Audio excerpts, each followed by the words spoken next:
지금 오늘 읽었던 32장의 이 내용과 그 다음 앞으로 가셔서 24장을 보시기를 바랍니다.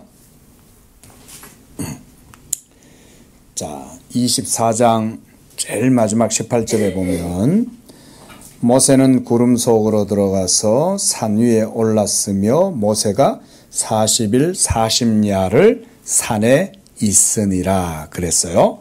자, 이 24장 18절에 나오는 이 이제 시간 그 사이에 우리가 지금까지 25장에서 31장까지 율법의 여러 이제 그 성막, 우리가 이제 성막에 대해서 계속 봤습니다. 그렇죠? 성막 안에 있는 여러 가지 내용들이나 또 제사장들이나 또 제사 예법들이나 이런 것들을 하나님이 이때 모세에게 말씀을 해 주시는 거예요. 그리고 그 모든 것들이 이제 만들어지는 과정들이나 하는 것들을 계속 31장까지 이제 말씀을 하시다가 이제 모세가 산에 내려올 때가 된 겁니다. 지금 시점이 그런 시점이에요. 자, 그런데 1절에 보니까 백성이 모세가 산에서 내려옴이 더딤을 보고 며칠 지났어요? 40일을 지난 거예요. 40일 동안 백성들이 그새 다시 도루묵 다시 도루묵이 된 거예요. 그 전에 24장에 가면은 백성들이 뭐라 그랬어요? 하나님이 당신을 통해서 우리에게 하신 말씀을 우리가 지켜 행하리이다 라고 분명히 말했어요. 자, 우리 다시 한번 봅시다. 24장으로 한번 가보세요. 24장, 자, 7절 한번 보십시오. 그 앞에도 있고, 자, 3절로 한번 보세요. 3절. 모세가 와서 모든 말씀과 그의 모든 율례를 백성에게 전하며 그들이 한 소리로 응답하여 이르되 여호와께서 말씀하신 모든 것을 우리가 준행하리이다. 또 7절에서도 언약서를 가져다가 백성에게 낭독하여 듣게 하니 그들이 이르되 여호와의 모든 말씀을 우리가 준행하리이다. 이렇게 하면서 모세가 백성들 사이에서 뭘 행했어요? 언약식을 행한 거예요. 언약식을. 그러니까 지금 이미 하나님과 언약을 맺어놓고 그래서 하나님만 섬기리이다. 하나님의 말씀대로 우리가 따르고 준행하리이다. 이렇게 하면서 언약 예식까지 다 한 거예요. 그래서 어떻게 했어요? 6절에 보면 모세가 피를 가지고 반은 양푼에 담고 반은 제단에 뿌리고 이렇게 하면서 8절에도 백성에게 그 피도 뿌리는 거예요. 자, 이게 바로 언약의 피죠. 이 피를 뿌림으로써 언약이 말하자면 요즘 말로 비준되는 거예요. 그래서 이제 하나님과 백성 사이의 언약이 이 피를 뿌림으로 통해 가지고 이제 세워진 거죠.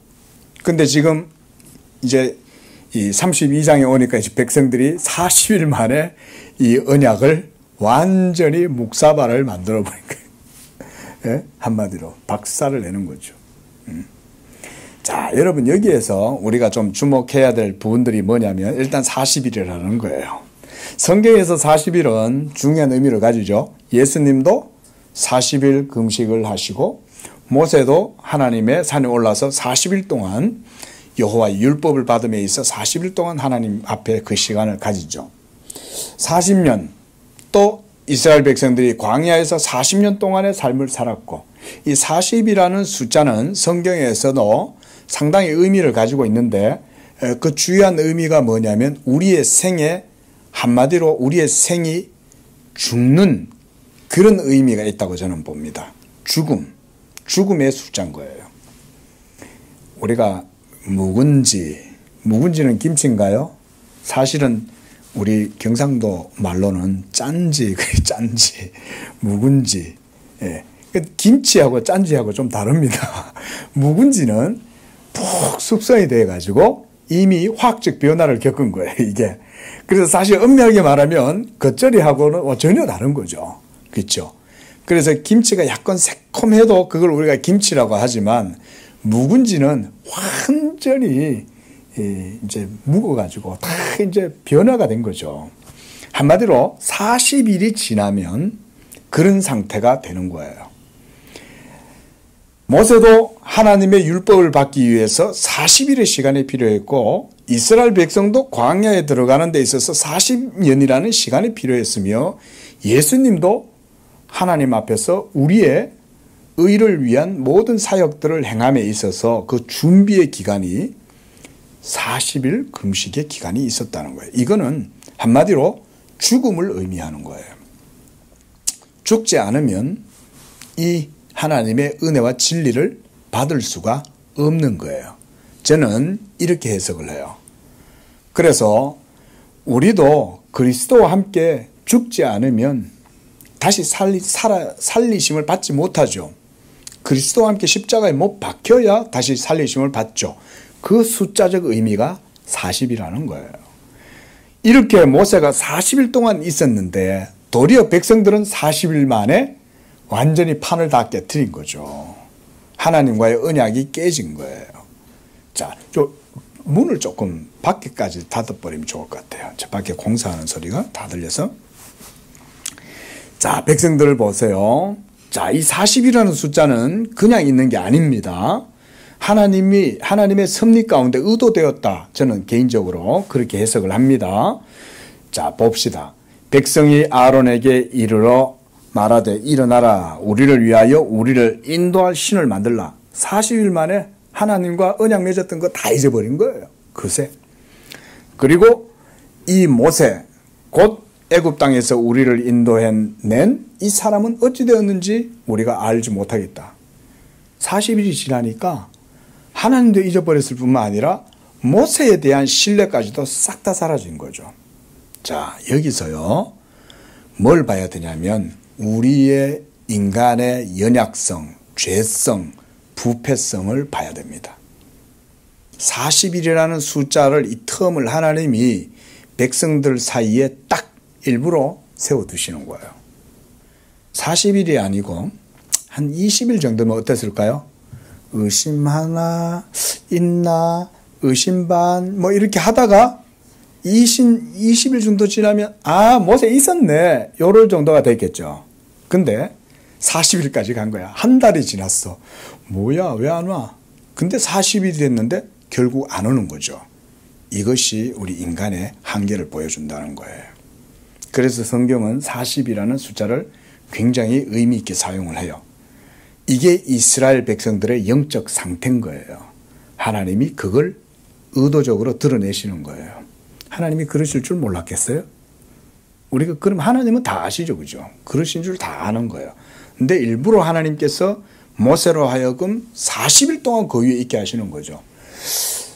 40일 동안 모세는 하나님과 뭐 했을까요? 거기서 금식하면서 기도하고 있었던 거예요. 그런데 40일 동안 하나님이 계속 모세와 만났을까요? 아니에요. 모세도 거기 위에서 졸기도 하고 힘들어 피곤해서 아마 자기도 하고 그랬을 거예요. 그런데 계속 하나님의 임재가 있는 거기에 계속 모세는 그 안에 있으면서 하나님의 계시의 말씀을 계속 듣고 또 피곤하면 잠깐 잠잤다가 또 하나님이 또 말씀하시고 이러면서 모세가 그 위에서 계속 얘기를 하고 있었던 거죠. 그게 이제 25장부터 31장까지 계속 하나님이 알려준 거예요. 모세야, 하늘의 참 성전의 모형은 이런 거란다. 그게 이제 성막이고 그게 몇 규빗이고 몇 척이고 그거 재료는 뭘로 해야 되고 색깔은 뭘로 해야 되고 금은 뭘로 해야 금으로 하고 조각목으로 싸고 금으로 싸고 뭐 이런 얘기를 쭉 다 배웠던 거죠. 근데 저 밑에는 지금 이런 일이 벌어지고 있었던 거예요. 그래서 이제 여론이 이렇게 되니까 아론이 이제 모세 대신 말하자면 부총리로 있는 거죠. 아론이. 그러니까 아론이 이제 이 백성들 앞에 너희의 아내와 자녀의 귀에서 금고리를 빼어서 내게 가져오라. 이래가지고는 그걸 가지고 모두 다 모아갖고는 금신상을 만든 거예요. 그리고 조각칼로 새겨서 송아지 형상을 만드니 이 송아지 어디에 있었을까요? 애굽에 있었던 송아지죠. 애굽에서 고센 땅에서 농사 짓잖아요. 그 나일강 유역지에 얼마나 그 비옥한 땅에서 땅을 갈 때 쓰는 바로 그 가축들, 이게 이제 송아지 형상이죠. 이거를 만들어 가지고 신이라고 만든 거예요. 여러분 어떻게 보면 이해가 잘 안 되죠, 그죠?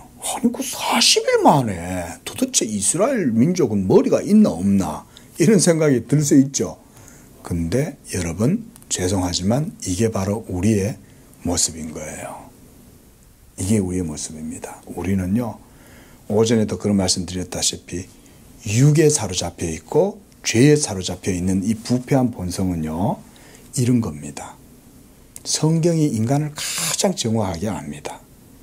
여러분들이 아무리 하나님께 대한 열정이 있다, 하나님을 잘 안다, 나는 영적으로 지혜롭다 아무리 해도 하나님의 은혜가 없이는 우리는요 40일이에요. 40일. 우리는 한마디로 사망 가운데 있는 거예요. 그러니까 늘 예수 바라보고 그 성령의 은혜를 사모하고 십자가 붙들고 내가 그리스도와 함께 죽었고 그와 함께 다시 살리심을 받았다, 이 믿음의 고백을 날마다 하면서 살려고 애를 쓰지 않으면 우리는 어느 순간 40일이 돼버리는 거예요. 그게 우리의 존재인 거예요, 이게. 그래서 보세요. 이스라엘아, 이는 너희를 애굽 땅에서 인도해낸 너희의 신이다. 이게 누구 입에서 나왔어요? 아론의 입에서 이 말이 나왔다는 거예요. 충격적인 거예요, 충격적인. 백성 중에 어떤 유력한 장무한 사람이 일어나서 이랬다. 에? 이랬으면 그나마 덜한데. 아론이잖아요. 아론은 어때요? 친히 하나님의 계시를 받은 선지자예요. 그래 따지면. 모세가 미디안에서 이제 하나님의 명을 받아가지고 애굽으로 내려가서 그 백성들이 이끌어 내려갈 때 하나님은 아론에게 모세가 올 것에 대해서 미리 알려주시는 거예요. 그러니까 아론이 이 모세를 맞아들이고 그렇게 해가지고는 하나님의 일들을 협조하잖아요. 이런 아론인데 이 아론이 지금 이런 일을 선두에 나서가지고 신을 만들고 있는 거죠. 여러분 목사라고 믿으시면 안 돼요. 목사라고 믿으면 안 됩니다. 목사조차도 하나님의 말씀에 매여 있고 늘 예수 그리스도를 믿는 믿음과 성령에 사로잡혀 있지 않으면요, 목사도요 어느 순간 육신의 사람으로 바뀌는 거예요. 응? 우리 성도님들 기도 많이 하시기 바랍니다. 남 목사도 아론 안 되게. 맨날 복음 외치다가 어느 날 갑자기 막 돈이 좋아가지고 막 그럴 수도 있죠. 그러면 그때부터 그럴 거 아니에요. 아이고 남 목사 드디어 눈이 돌아가지고 돈 좋아하는 목사 됐네. 이럴 거 아니에요. 의외로 목사들 중에도 보면 처음에는 다 막 초심은 전부 다 막 은혜로 시작하고 그러죠. 그런데 교회가 부흥하고 성장하고 성도가 많아지고 이러다 보니까 뭐 명예와 부귀와 이런 데 막 집착하게 되면 이제 성도들의 영혼이 죽는 거예요. 그때부터는. 그러니까 여러분이 살기 위해서 목사를 위해서 기도를 하셔야 돼요. 여러분이 살기 위해서. 목사가 깨어 있어야 되고 말씀 가운데 있어야 되고 이래야 목사의 입에서 복음이 나오고 신령한 말씀이 내려오고 이러면 성도들이 그걸로 영혼이 살아나고 하는데 아론이 지금 이러니 이게 이스라엘의 공동체 전체의 모습인 거예요. 이런 게. 그래서 보십시오. 5절에 아론이 보고 그 제단 앞에 제단을 쌓고 또 공포하여 뭐라 그래요? 내일은 여호와의 절이리다. 송아지 우상 만들어 놓고는 내일은 여호와의 절이라는 거예요. 자, 여기에서 우리가 여러 가지 볼 것이 첫째로 그런 부분도 있지만 또 하나는 뭐냐면 인간이 가지고 있는 신관념이라는 게 이렇게 보잘것없는 거예요. 근데 이런 일이 오늘날 우리 주변에 있어요, 없어요? 허다하죠. 그렇죠. 예? 여 가면은 봉은사에 가면 그러고 있고 저기 또 가면 있고 뭐 주변에 뭐 큰 절간이 얼마나 많아요. 가면 그건 다 내 신이라고 생각하고 그거다 얼마나 간절히 빕니까? 애기 못 놓으면 코 만지고 막 그 돌가루를 끌고 가지고 그 돌가루를 또 마신대잖아요. 그게 신이라고 생각하는 거죠. 여호와를 송아지 같다고 생각하는 거죠. 근데 이게 며칠 만에 이렇게 됐다는 거예요. 40일 만에 이렇게 된 거예요. 자, 하나님이 우리나라 말로 하나님이 기가 막히시겠죠. 예? 우리말로 그런 거 있잖아요. 뭐가 기가 막혀 이런 말 있잖아요. 예? 기가 막히는 거죠. 지금 오늘날 우리의 시대의 상황에서 이걸 보면 너무 어처구니 없죠. 그렇죠? 상상이 안 되죠. 어쩌면 저러냐. 여러분 그런 생각 안 드세요? 예? 너무하다. 여러분 예를 들어서 사업하시는 여러분들이 사업을 하시는 말하자면 고객과 이렇게 계약을 맺었다 쳐요. 40일 만에 그 계약을 여러분들이 뒤바꿀 수 있어요? 절대 안 그러죠. 그러니까 그게 상식적인 일이 아닌 거예요. 근데 그런 일이 지금 하나님과 이스라엘 백성 사이에 자행되고 있는 거예요. 그러니까 이게 우리한테는 너무 사실적으로 안 받아들여지는 거예요. 이 현실 자체가. 그럴 수 있나? 근데 뭐라는 거예요? 이게 바로 우리의 영적인 모습인 거예요. 우리는 그 정도로 영적으로 부패하고 타락했습니다. 보통 교회에서 신앙생활을 하시면 여러분들이 착각하고 빠지기 쉬운 오류가 뭐냐면 여러분들의 도덕적 기준과 도덕적 양심 그 정도를 가지고 그런 종교적 본성을 가지고 하나님을 섬기려 한다는 거예요. 이게 사람들이 빠지기 쉬운 아주 보편적인 오류입니다. 근데요, 그런 걸로 하나님을 못 섬깁니다. 여러분들이 이거를 복음을 배우시면서 인지를 하셔야 돼요. 아, 자연적 본성을 가지고는 하나님을 섬길 수 없고 내가 가지고 있는 지금까지의 나의 경험, 나의 이성, 나의 어떤 윤리적 가치 기준, 도덕성 이런 걸 가지고는 하나님을 섬길 수 없구나. 이거를 넘어서야 그때부터 진정한 그리스도인으로 살아갈 준비가 됩니다. 아직도 거기에 머물러 있으면요. 평생 가도 그거 못 넘어섭니다. 평생 가도. 대부분 많은 그리스도인들이라고 하는 분들, 교회 다니는 분들이요. 이 관념을 못 넘어서는 거예요. 그러니까 복음의 깊은 단계로 못 들어가요.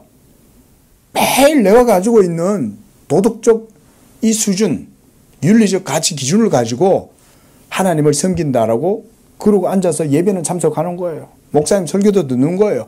기도도 하는 거예요. 헌금도 하는 거예요. 심지어 금식도 하는 거예요. 선행도 행하는 거예요. 근데 복음의 깊은 단계로 못 들어가요.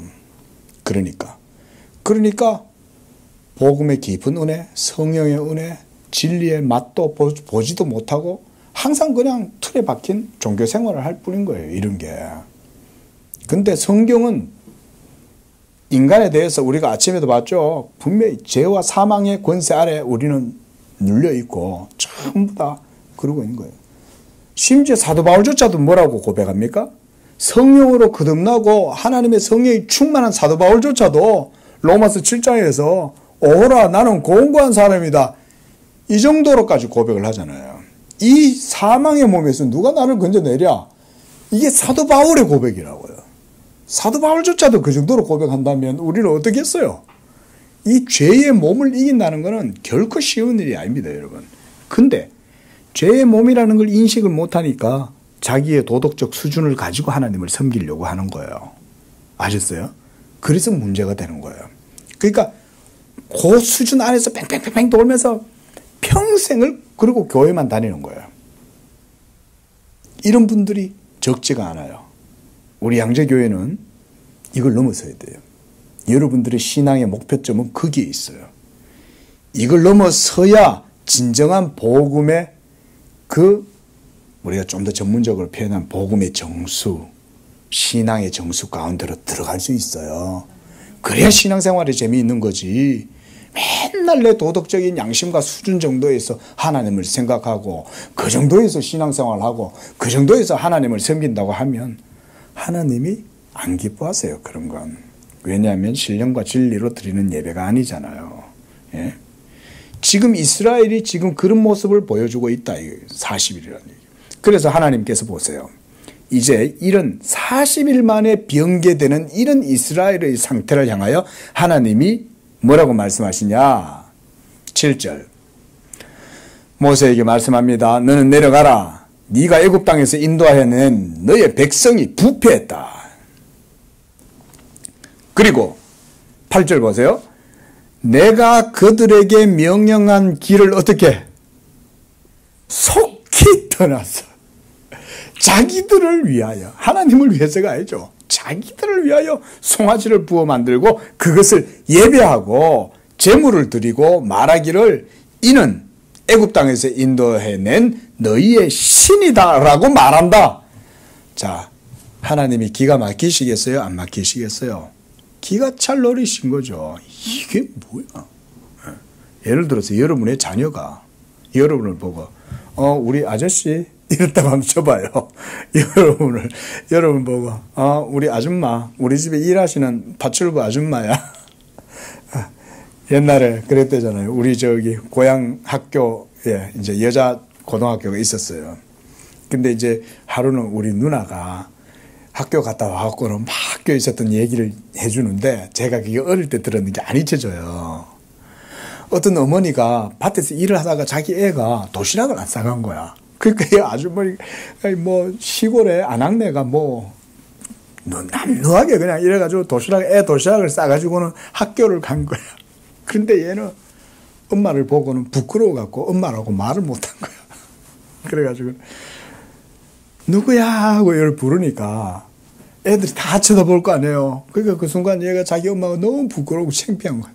그래가지고는 가가지고 뭐라 그래. 아줌마. 아줌마. 이거 엄마가 뻥 칠 거 아니에요.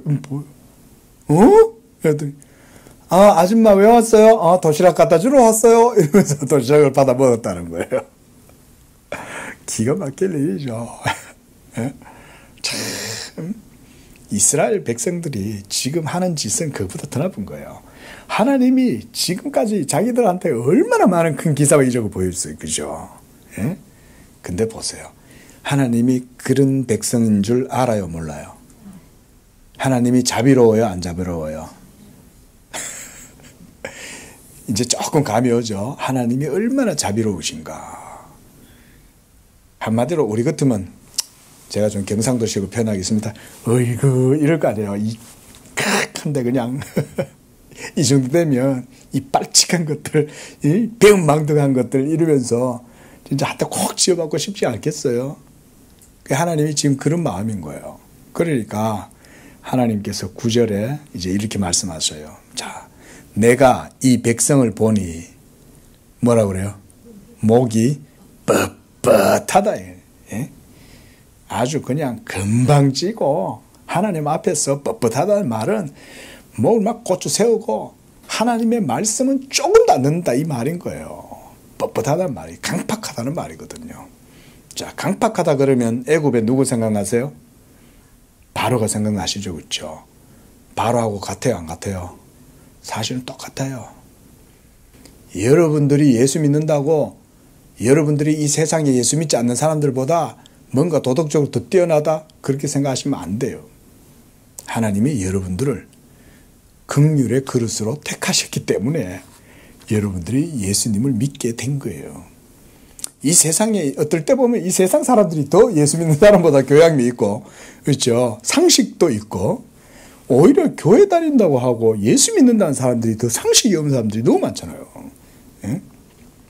근데 더 놀라운 건 하나님이 그런 사람들을 자비하심으로 택해서 불러주시고 성령 주시고 거듭나게 해서 하나님 자녀 삼아 줬다는 거예요. 그러니까 하나님의 자비가 더 뛰어난 거죠. 어떻게 이렇게 뻣뻣하고 강팍한 백성들을 하나님이 자기 백성 삼으시냐 이거죠. 그리고 지금 이런 과정이 하나님한테는 사실은 필요치가 않죠. 사실 그냥 하나님이 쓱 잃어버리면 싹 다 없어지잖아요. 근데 지금 어때요? 계속 백성들의 수준에서 맞춰가지고 하나님이 참으시고 자비하신 분을 계속 대하고 계시는 거예요. 여러분, 이런 게 하나님의 자비인 거예요. 백성이 그런 줄 아는데도 하나님이 계속 스토리를 전개해 나가시는 동안, 이야기가 계속 펼쳐져 나가는 동안 하나님이 참아주시는 거예요. 하나님 화는 나는 거예요. 이 뻣뻣한 백성이다. 그래서 뭐라 그래요? 10절에 하나님이 아주 중요한 말씀하시는 거예요. 그런즉 내가 하는 대로 내버려둬. 나 말리지 마. 이 말인 거예요. 내 저것들 어떻게 한다? 싸그리다. 싹 다 그냥 없애버리겠다. 그리고 어떻게 해요? 내가 그들을 진멸하고 모세 너를 통해서 큰 나라가 되게 하리라. 자, 하나님이 이렇게 할 수 있어요, 없어요? 하나님은 이렇게 하실 수 있습니다, 여러분. 그래서 여러분들 신앙생활 하실 때 절대 하나님 앞에 믿음 자랑하면 안 됩니다. 믿음조차도 하나님 겁니다. 우리 한국교회가 성장했다 자랑하면 안 됩니다. 한국교회가 세계 선교사를 많이 파송한다 자랑하면 안 됩니다. 감사해야지. 아니 여기에 선교할 그게 어디 있어요? 어? 근데 미국 다음으로 선교를 많이 한다고 그러잖아요. 아까도 그 성도님이. 누구 거예요 이거? 하나님 거죠. 절대 자랑하면 안 됩니다. 그래서 예? 그 하나님은 아브라함의 자손들을 싸그리 다 제거하고 모세를 다시금 프로토타입으로 딱 세우고 그를 중심으로 해서 새로운 자손들이 번성하도록 충분히 하실 수 있죠. 하나님이 그렇게 해도 누가 뭐라고 할 수도 없죠. 하나님이 그렇게 하신다. 아브라함을 택하셨는데 아브라함 자손들 버리고 모세를 통해서 다시금 모세야 내가 너로 하여금 천하 만국의 아비가 되게 하리라. 이렇게 하나님 못 하시겠냐고요. 하나님은 그렇게 하실 수 있다 이건 거예요 지금. 응? 그런데 자 여기서 이제 모세가 이런 게 이제 모세가 그래도 하나님 사이에서 이 중개자 역할을 잘 하는 거예요. 11절 보세요. 모세가 그의 하나님 여호와께 구하여 이르되 여호와여 어찌하여 이 큰 권능과 강한 손으로 애굽 땅에서 인도하여 내신 하나님의 주의 백성에게 진노하시나이까. 어찌하여 애굽 사람들이 이르기를 여호와가 자기의 백성을 산에서 죽이고 지면에서 진멸하려는 악한 의도로 인도해 내었다고 말하게 하시려 하나이까. 주의 맹렬한 노를 그치시고 뜻을 돌이키사 주의 백성에게 이 화를 내리지 마옵소서. 모세가 하나님 앞에서 지금 백성들을 위하여 하나님께 이렇게 탄원을 하고 있는 거예요. 사실 백성들은 죽어 마땅합니다. 우리가 오늘 읽지 않았지만 20절 이후 이제 21절부터 보면요. 여기에서 이제 레위 지파가 여호와께 이제 헌신하게 되는 이런 사건이 나타나요. 다음 주에 보겠지만은 레위 지파가 칼을 들고 일어나 가지고 자기들 동족과 혈족들을 3,000명이 죽어요. 3,000명이. 근데 하나님이 그걸 기뻐하시는 거예요. 그 정도로 엄한 거예요. 사실은. 여러분 이거는 다음 주에 좀 더 생각을 해보기로 하고요. 자, 여러분 지금 여기서 모세가요. 하나님 앞에 기도하는 내용을 이제 우리가 좀 주목을 해봅시다. 보면 모세의 기도에 지금 11절부터 22절의 내용의 핵심은 뭐냐면 이거예요. 12절. 여호와가 자기의 백성을 산에서 죽이고 지면에서 진멸하려는 악한 의도로 인도해 내었다라고 애굽 사람들이 말하지 않겠습니까? 이게 모세의 기도예요. 분명히 하나님은 애굽에서 이스라엘 백성들을 이끌어내세요. 그죠? 근데 뭐라고 이끌어내신 거예요? 이 백성들을 내놔라. 내가 그들로 통해서 광야에서 제사하게 하려고 한다. 하나님을 섬기려고 이끌어냈는데 이들이 하나님의 진노로 말미암아 싹 다 진멸돼 버리면 애굽 사람들이 뭐라고 그러겠어요? 에? 아니 제사 지내도록 하겠다라고 데려나가더니 뭐 광야에서 그냥 다 죽여버렸어? 그러면 결국 누가 욕을 먹어요? 하나님이 이 일에 대해서 하나님이 욕을 먹은 거예요. 예? 하나님의 명예가 깨지는 거예요. 여러분, 저는요, 이 말씀 볼 때마다 이 교리를 생각을 합니다. 자, 하나님이 하늘에서부터 구원의 동아줄을 내려주시는 거예요. 자, 이 교리하고 여러분 잘 깊이 생각하세요. 자, 바다에 빠져서 허우적대고 있는 이 사람, 그래서 구명줄을 구하고 있는 그 사람에게 자, 하늘에서 동아줄이 푸르르 하고 이제 헬기가 와가지고는 내려왔어요. 근데 자, 그 동아줄을 안 잡는 거야, 이 사람이. 응? 그래서 빠져 죽었어. 그러면 누구의 잘못이에요? 응? 우리는 본인의 잘못이다라고 생각을 하잖아요. 근데 그 사람이 그 동아줄을 자기의 선택과 결정으로 잡았어요. 그러면 이 사람은 물에서 건짐을 받겠죠. 구원을 받겠죠. 그러면 그가 구원받고 받지 않고의 그 결정적인 그 주권이 주체가 누구에 의해서 이루어지는 거예요? 본인 자신에 의해서 이루어지는 거죠. 그죠? 본인이 잡으면 물에서 건짐 받는 거고 본인이 안 잡으면 물에서 건짐을 못 받잖아요. 그렇죠? 예? 그러면 여기에 심각한 이런 식으로 구원을 이해하면 심각한 문제가 생겨요. 자, 여기가 이제 핵심이에요. 동아줄을 내려줬는데 잡을 수 있는 능력이 그 사람에 있고 선택권이 물에 빠진 그 사람한테 있다면 그러면 하나님은 뭐예요? 하나님은 아무것도 하는 거 없이 그냥 이렇게 내려주는 정도만 하는 거예요. 그리고 그 사람이 건짐받는 건 그 사람의 선택과 결정 때문에 되어지는 거예요. 그렇죠? 그렇게 되면 여기에서 인간적으로 생각하면 인간적 논리로는 그럴듯해 보여요. 그 사람이 안 잡았으니까 그건 그 사람 책임이니 그 사람 안 잡았으니 그 사람 지옥 가는 거지. 응? 그 사람 예수 안 믿었으니까 예수 믿으라고 했는데 안 믿었으니까 그 사람 책임이지. 이 정도로 복음을 생각하면 안 된다 이건 거예요. 성경이 말하는 복음은 그 정도가 아니에요. 그 사람이 동아줄을 잡는 것 자체도 하나님의 특하심이 있어야 잡는다라고 성경은 말하는 거예요. 오늘 본문 말씀도 그런 거예요. 예? 하나님께서 진멸하려는 의도를 가지고 있었다면 이 백성은 싹 다 죽는 거예요. 근데 이 백성들이 이런 상태인데도 불구하고 하나님께서 그들을 광야로 이끌어내 가지고 하나님을 섬기는 백성으로 불러내시고 이렇게 뻣뻣하고 강팍해서 도무지 하나님의 생명과 의는 조금도 발견할 수 없는 그들이 하나님을 섬기는 자리로 나왔다는 거예요. 그건 누구 덕분이라는 거예요? 하나님의 은총과 자비 때문에 그렇다는 거예요. 응? 우리의 구원도 마찬가지라는 것입니다. 우리 구원의 교리도 동일하게 적용될 수 있어요. 그래서 모세의 기도가 너무 하나님의 마음에 합당한 기도인 거예요, 이게. 그렇지. 응?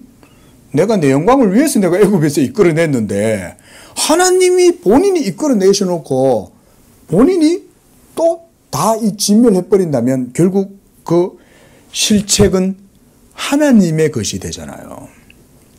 제가 좀 전에 말씀드린 교리도 그런 거예요. 구원할 때 이 사람이 예수를 믿지 않음으로써 그가 구원받지 못했는데 그 동아줄을 잡는 능력이 그 사람한테 주어져 있다고 한다면 이것은 하나님의 것이 되지 않는 거예요. 그렇죠? 그 얘기를 지금 제가 드리는 겁니다. 자, 13절.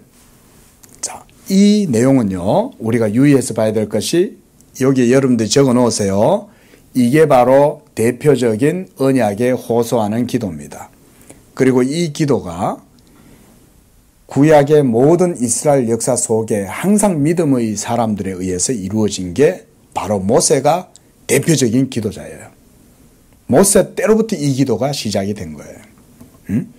자, 어떻게 기도합니까? 언약에 호소하는 기도의 기본적인 내용이 여기 있어요. 읽어봅시다. 시작. 주의 종 아브라함과 이삭과 이스라엘을 기억하소서. 주께서 그들을 위하여 주를 가리켜 맹세하여 이르시기를 내가 너희의 자손을 하늘의 별처럼 많게 하고 내가 허락한 이 온 땅을 너희 자손에게 주어 영원한 기업이 되게 하리라 하셨나이다. 하나님 그렇게 말씀하셨잖아요. 이 얘기인 거예요. 이게 바로 언약에 호소하는 기도의 핵심 내용이죠. 그 언약의 대표자들이 바로 아브라함과 이삭과 야곱이잖아요. 그들에게 하나님이 약속하신 거예요. 그래서 맹세하여 말씀하시지 않았습니까? 너희 자손이 하늘의 별처럼 많게 되고 온 지면에 다 이 땅을 차지하게 하시리라고 말씀하셔놓고 이 백성을 다 진멸해버리면 어떡합니까? 하나님은 모세인 나를 통해서 하나님께서 새로운 그런 종자들이 번식되도록 하실 수 있습니다. 그러나 하나님의 언약은 모세가 아니라 아브라함이지 않습니까? 이런 얘기인 거예요. 그래서 아브라함과 이삭과 야곱을 여기에서 모세가 언급을 하는 거예요. 하나님 앞에. 하나님이 이제 우리말로 좀 뜨끔하시겠죠. 그래, 그렇지. 내가 아브라함한테 약속했지. 누구의 이름으로? 하나님 자신의 이름으로. 이게 언약이 호소하는 기도인 거예요. 언약이 호소하는 기도는요, 우리의 간절함에 달려있지 않습니다. 우리의 열정에 달려있지 않습니다. 하나님이 말씀하신 것에 달려있는 거예요. 하나님이 말씀했으니, 그러니 제가 하나님께 이렇게 기도하는 거 아닙니까? 하나님이 그렇게 말씀하셨는데 지금 이 백성 싹 다 없애버리고 나를 통해서 새롭게 민족을 번식시키겠다? 하나님 그거는 언약이 위배되는 거죠. 말하자면 그런 기도인 거예요. 이게 언약에 호소하는 기도예요. 그리고 그 핵심 골자는 우리를 보시고 우리의 죄를 용서해 달라는 게 아니죠. 누구를 보고 용서해 달라는 거예요? 하나님 자신의 의로우심을 보시고 그래서 우리를 용서해 달라는 거예요. 이게 핵심인 거예요. 우리는 잘못했습니다. 간절히 싹싹싹 빌면 그 간절함과 그 낮아짐, 뭐 이런 비굴해지고 막 이러면 용서해 주고 그런 게 아니에요. 하나님은 그렇게 해서 용서해 주신다는 게 아니라 믿음의 사람이 하나님께 딱 언약에 호소하는 기도를 드릴 때는 하나님의 의로우심을 기초로 기도하는 거예요. 우리가 부족하고 허물 많고 연약해도 하나님이 의로우심으로 우리를 긍휼히 여겨 주소서. 하나님이 약속하신 말씀대로 우리에게 이루어 주소서. 예수 그리스도 안에서 자비하신 하나님은 영원하신 하나님이고 그 그리스도 안에서의 인자하심과 자비하심은 무궁하다고 말씀하시지 않았습니까? 이게 오늘날도 우리가 동일한 언약에 호소하는 기도를 복음의 형식으로 하는 거예요. 하나님께. 자, 우리가 늘 이런 얘기를 제가 자주 드리니까 더 이상 말씀을 안 드리겠고요. 그러니까 모세가 지금 대표적인 언약에 호소하는 기도의 원형을 지금 보여주고 있는 겁니다. 그래서 자 14절에 이제 하나님이 그 기도를 듣고 마음이 풀리신 거예요. 그래? 여호와께서 뜻을 돌이키시는 거예요. 하나님의 뜻을 돌이키는 기도는 오늘날도 가능해요. 하나님의 언약을 붙들고 기도하면 돼.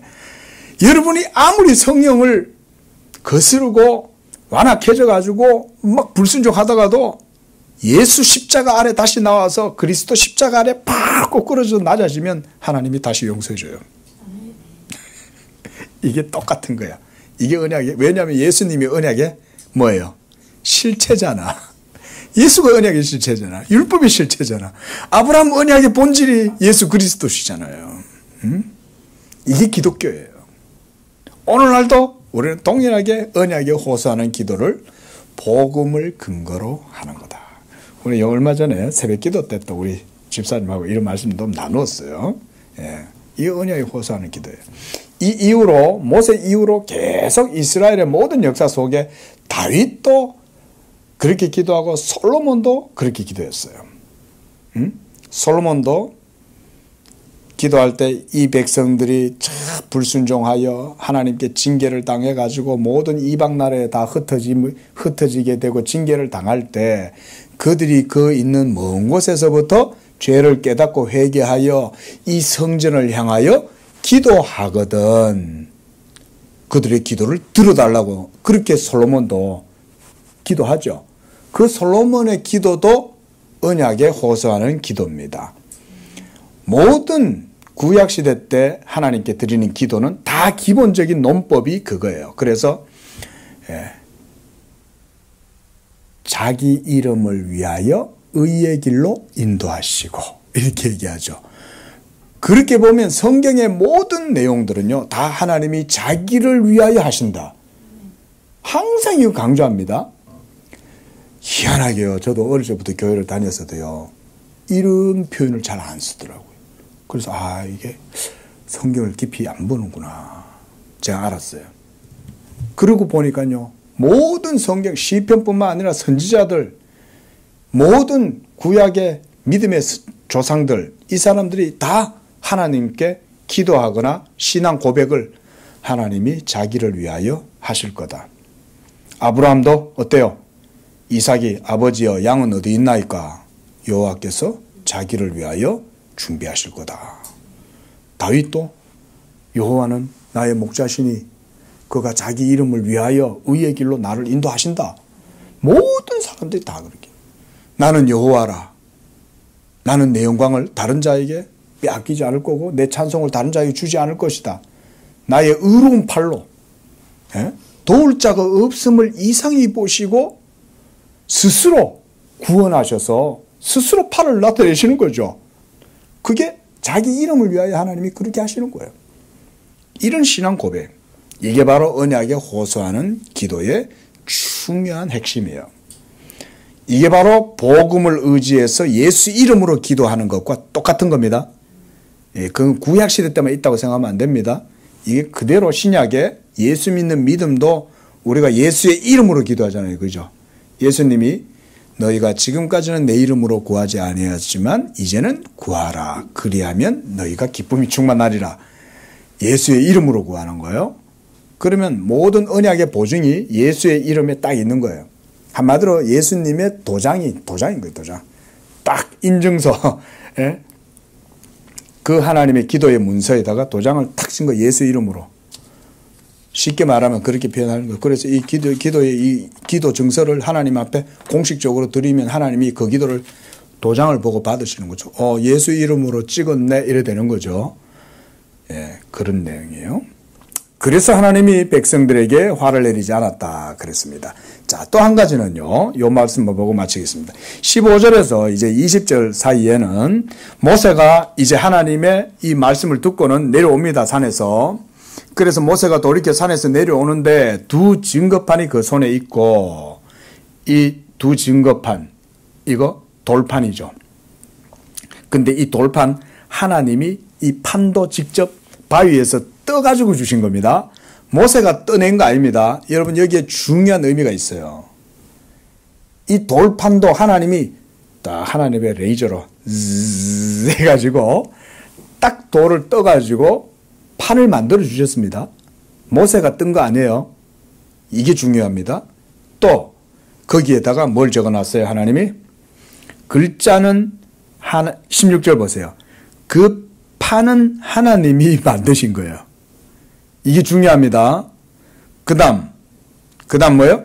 글자. 이게 바로 십계명이죠. 그렇죠? 이 십계명의 내용을 여기다가 써서 모세한테 주신 거예요. 자, 여러분. 근데 모세가 자, 19절 보세요. 어떤 일이 벌어졌습니까? 송아지와 그 춤추는 것들을 보고 크게 노하여 어떻게 했어요? 손에서 그 판들을 산 아래로 던져서 깨트려 버렸어요. 하나님이 만들어 주신 건데. 여러분, 그러나 여기엔 하나님의 섭리와 뜻이 있습니다. 이 돌판, 십계명 돌판이죠. 그죠? 우리가 말하자면 하나님의 언약의 돌판이잖아요. 근데 이 언약의 돌판이 지금 어떻게 돼버렸어요? 깨져버렸죠. 이게 하나님이 보여주고자 하신 거예요. 성경에 있는 내용은 아무렇게나 보면 안 됩니다. 작은 거 하나도. 우리가요, 영화, 이런 게 이제 우리가 이제 문학 같은 것도 보면은 이제 소설과 영화 이런 수업들이 있어요. 예, 그러면 여러분 그 영화를 보시면 영화 속에 뭐 슥 지나가는 것들 있죠. 여러분 그런 거 하나조차 영화 제작자들은 그냥 안 합니다. 그 앉아가지고 무슨 어떤 뭐 장난감 기기 같은 걸 만지고 있을 때도 그 연출자들이 그 아무렇게나 설정하지 않아요. 그 어디 길 가다가 저거 하자 이렇게 안 합니다. 거기에 뭘 갖다 놓고 그거는 뭘 암시하는 거고 이런 게 다 있어요. 암전이 거기 다 있다고요. 그만큼 의도가 있는 겁니다. 하물며 이 성경, 수천 년 역사를 통해서 이루어진 이 성경에 있는 자료들을 하나님이 아무렇게나 구성하시겠어요? 한순간도 하나님은 안 놓쳐요. 모세가 돌판을 하나님께 받는 거예요. 모세가 떠간 거 아니에요. 일부를 하나님이 딱 의도하신 거예요. 그리고 거기에다가 하나님의 언약의 이 약정 문서를 거기다 쓰시는 거예요. 옛날엔 종이가 없었으니까 물론 양피지가 있긴 했지만 돌판에다 하나님이 새겨주신 거죠. 그런데 이걸 지금 모세가 화가 나가지고 던져가지고 깨뜨려 봅니다. 에이, 우리도 화나면 뭐 물건 던질 때 있잖아요. 그럼 에이 이러고는 돌판 던져버려. 얼마나 화가 났겠어요. 지금 사실은 모세는 지금 하나님의 마음을 진정시켜 놓고 내려왔는데, 그렇죠? 백성을 보니까 백성들은 막 지금 막 송아지 주변에 둘러서가지고 전부 다 막 이러고 춤추고 있고 한마디로 세레모니를 하고 있는 거예요. 세레모니를. 그러니까 모세가 화가 나니까 돌판 던져버렸는데 이 돌판이 언약의 돌판이라는 거예요. 문제는. 자, 구약의 율법 언약이 어떻게 되기가 쉬워요? 깨지기가 쉽다는 걸 보여주는 거예요. 이 돌판은. 하나님이 그래서 돌에다가 새겨준 거야. 아니 왜 당나무 껍질에다가 써주실 수도 있지. 그렇죠? 근데 돌은 전 여기서 그렇게 해석을 해요. 돌은 우리 인간의 부패하고 타락한 심령을 보여주고 거기에 하나님의 언약이 새겨져 있을 때는 그 언약은 언제든지 깨질 위험성이 있다는 거예요. 항상. 그런데 신약의 예수 그리스도로 말미암아 이제 이 하나님과의 언약의 말씀이 계명이 이제는 어디에 새겨져요? 우리의 마음의 비석에 새겨진다. 사도 바울이 이걸 이용하는 거예요. 그 복음을 이렇게 설명하는 거예요. 예? 육의 신비, 우리의 영혼의 마음의 비석에 하나님이 언약의 법을 새겨서 이제는 그 법을 우리가 던지거나 깨뜨리거나 할 수가 없는 거야. 마음에 새겨져 있으니까. 예? 바로 그런 성경적 의미를 저는 보여준다고 봐요. 이 말씀이. 응? 그런데 지금 이스라엘 백성들은 40일 만에 하나님과 24장에서 우리가 그 계명을 준행하리이다. 하나님의 법을 따르리이다. 이래놓고는 40일 만에 깨진 거예요. 그 지금 이 돌판이 깨진 것은 벌써 그 전조를 보여주는 거예요. 하나님과 이스라엘 사이에 맺어진 언약은 반드시 깨질 수밖에 없다는 걸 보여주는 거예요. 실제로 우리가 이사야서도 봤지만 예레미야서나 그렇죠? 요즘 다니엘서 보잖아요. 결국 이스라엘과 하나님과의 이 언약이 깨지면서 예레미야 선지자가 새 언약이 맺어지게 될 거라는 걸 말씀하죠. 예레미야 선지자 때 와서 하나님이 내가 그들의 조상들과 맺었던 광야에서 맺었던 언약과 같지 아니한 새 언약을 내가 맺으리라. 그 새 언약이 무슨 언약이에요? 예수 그리스도를 믿음으로 말미암아 하나님과 이루어지는 영적인 언약의 관계, 새 언약의 복음을 말하는 거예요. 저는 오늘 이 사건이 그런 의미가 있다고 봐요. 그래서 이걸 모세가 화가 나서 던졌지만 그건 사실은 하나님의 섭리를 보여주는 거예요. 자, 이런 얘기들을 했습니다. 자, 다음 주에 또 21절부터 보도록 하겠습니다. 기도하겠습니다. 자비로우신 하나님 아버지, 우리에게 변치 아니하는 영원한 언약, 예수 그리스도를 믿음으로 말미암아 우리 마음에 성령으로 인치시고 보증하시는 이 약속의 복음은 더 이상 깨어지지 아니하고 변개치 않는 줄로 믿습니다. 이제 누구든지 그리스도 예수 안에 있으면 그 어떤 것도 우리를 하나님의 사랑에서 끊을 수 없고 하나님의 언약을 바꿀 수 없는 줄로 믿사오니 우리 성도들이 이 새 언약의 복음에 대한 믿음을 갖고 담대하고 확신 가운데에서 복음의 평안과 자유를 누리고 하나님께 영광을 돌리는 심령이 되게 하여 주옵소서. 바라옵기는 하나님 우리 양재교회 성도들에게 겸손하고 온유한 마음 주셔서 강팍함과 뻣뻣함을 버리고 오직 어린아이와 같은 유순한 마음으로 주의 법을 따라서 순종하고 하나님께 영광을 돌리는 심령들 다 되도록 축복하여 주시옵소서. 거룩하신 예수님의 이름으로 기도합니다. 아멘.